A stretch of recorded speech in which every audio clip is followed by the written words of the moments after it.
Hello everyone, this is DK Kushwaha. Welcome to you learning with DK. ये math का ये pedagogy का lecture number 4 है। ये हम लोग 150 क्वेश्चन की सीरीज कर रहे हैं। चलिए बिना देरी की ये शुरू करते हैं। हम लोग केवल 10 मिनट में 30 क्वेश्चन करेंगे, क्योंकि टाइम का सदुपयोग करना चाहिए, क्योंकि टाइम बहुत ही इम्पोर्टेंट है। मुझे पता है कि ज़्यादा टाइम लेने से कोई फ़ायदा नहीं है। अगर 10 मिनट में 30 क्वेश्चन करते हैं तो सही रहेगा। तो चलिए शुरू करते हैं बिना देरी के।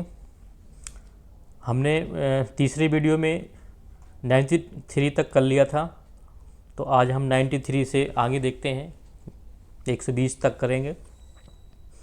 ऐसी संख्याएं जिनकी बीच की दूरी सदैव समान रहती है उन्हें क्या कहते हैं? समांतर रेखा बोलते हैं। कल मैंने बताया था आपको, ये आपकी एक रेखा ये गई, दूसरी ये है, ये सीधी चली जाएगी, ये भी सीधी चली जाएगी, ये दोनों आपस में कभी नहीं मिलेगी। ये जो बीच में एक दूसरे से टच ना हो, मिले ना, उनको समांतर रेखा कहते हैं, आमने सामने की रेखाएं को।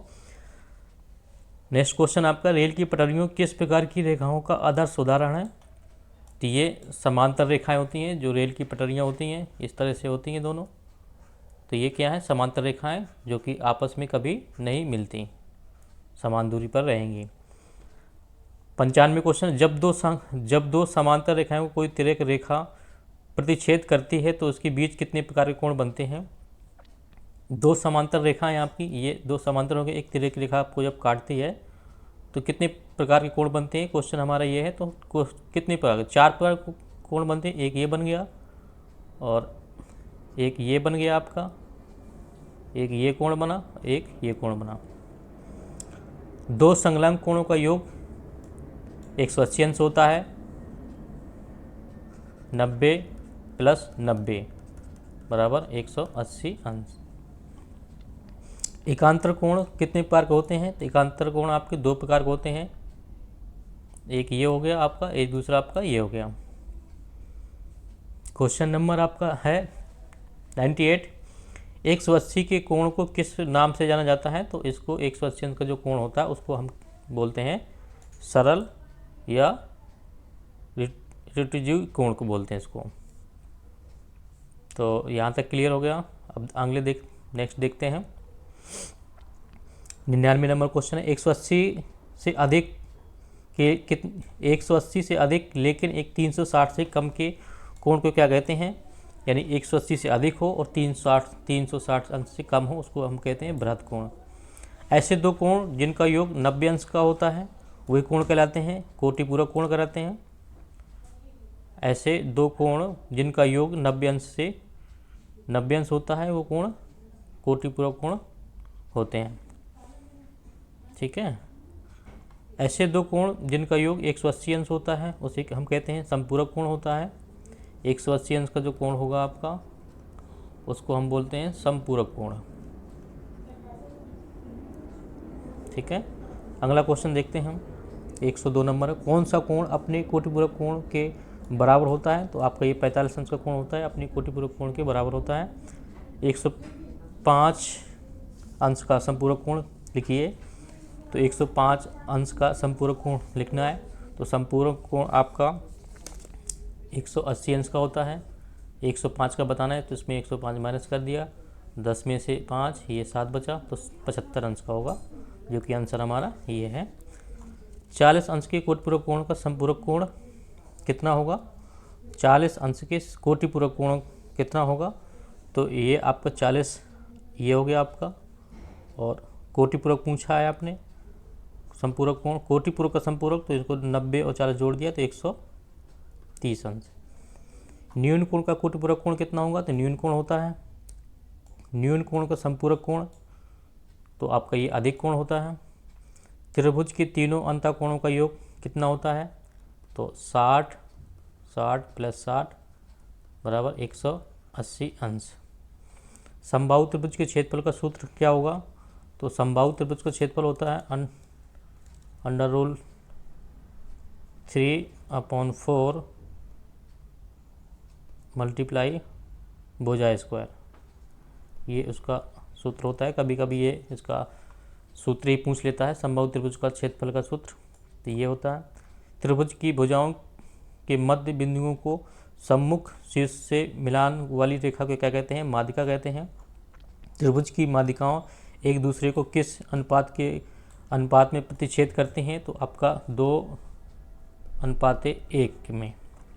त्रिभुज की माध्यिकाओं के संगमन बिंदुओं को क्या कहा जाता है? तो आपका गुरुत्व केंद्र या उसको केंद्र के भी बोलते हैं। 112 नंबर क्वेश्चन, सभी प्रकार के त्रिभुज का गुरुत्व केंद्र त्रिभुज के अंदर होता है। तो इसमें जो फिल इन द ब्लैंक है इसमें हम भर देंगे गुरुत्व केंद्र। सभी प्रकार के त्रिभुजों का ... त्रिभुज के अंदर होता है। तो सभी प्रकार के त्रिभुज का गुरुत्व केंद्र त्रिभुज के अंदर होता है। 113 नंबर, त्रिभुज के शीर्ष से सम्मुख भुजा पर डाला गया लंब क्या कहलाता है? तो आपका शीर्ष लंब होता है।